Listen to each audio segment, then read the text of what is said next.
En este video se abordará el capítulo número 27 del Tratado México-Estados Unidos y Canadá, mejor conocido como TEMEC, y entrado en vigor el pasado 1 de julio de 2020.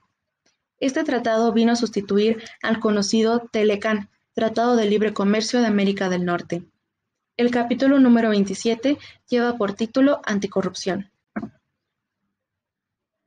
El capítulo contiene 9 partes: definiciones, ámbito de aplicación, medidas para combatir la corrupción, promover la integridad entre los funcionarios públicos, participación del sector privado y de la sociedad, aplicación y observancia de las leyes contra la corrupción, relación con otros acuerdos, solución de controversias y cooperación.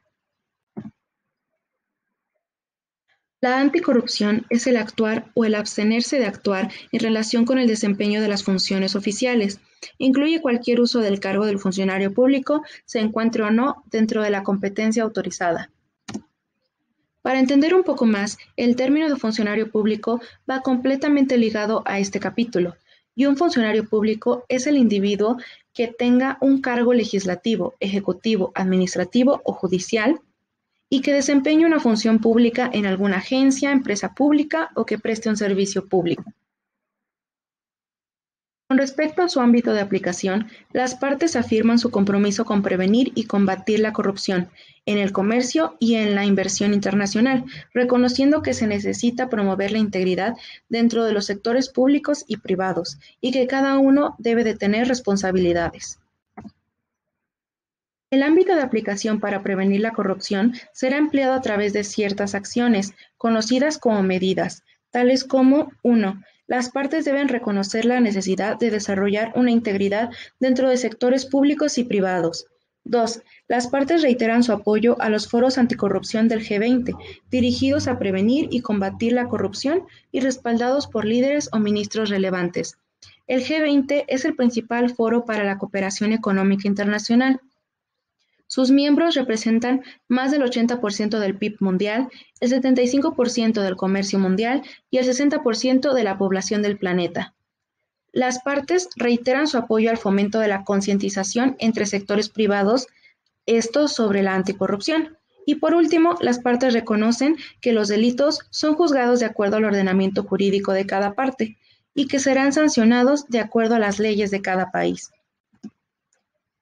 Por otra parte, existen ciertas medidas para combatir la corrupción, que están plasmadas en este capítulo, tales como 1. Cada parte adoptará medidas legislativas para tipificar como delitos, en sus ordenamientos jurídicos, acciones que afecten al comercio, cuando esto se cometa de una manera intencional, ya sea una promesa o un ofrecimiento de algún funcionario público de otorgar una ventaja indebida a él mismo o a otra persona.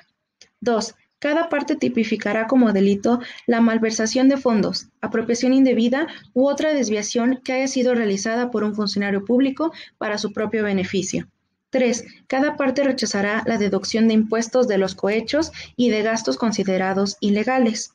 4. Cada parte adoptará medidas para tener un mantenimiento de libros y de registros, para que no se divulguen estados financieros y normas de contabilidad, así como se castigará el registrar gastos inexistentes o la utilización de documentos falsos.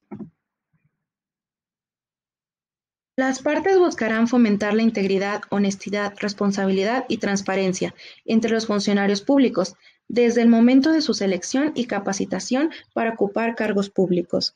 Los funcionarios estarán en constante observación de su conducta, que sus políticas y procedimientos sean apropiados, que realicen sus declaraciones ante las autoridades competentes, que sigan un código de ética y de conducta y que obedezcan las medidas disciplinarias.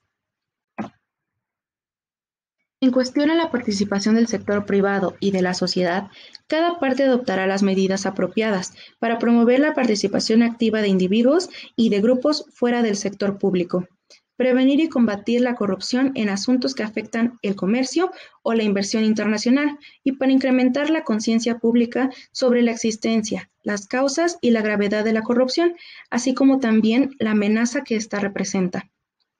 Cada parte utilizará recursos para que sus órganos dedicados a la anticorrupción para el público sean conocidos y que todos tengan acceso a ellos.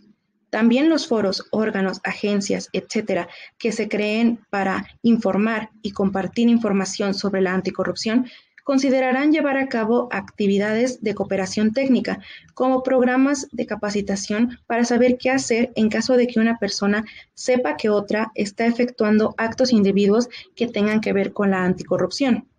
A su vez, que las partes creen programas de cumplimiento interno en las empresas para combatir la corrupción.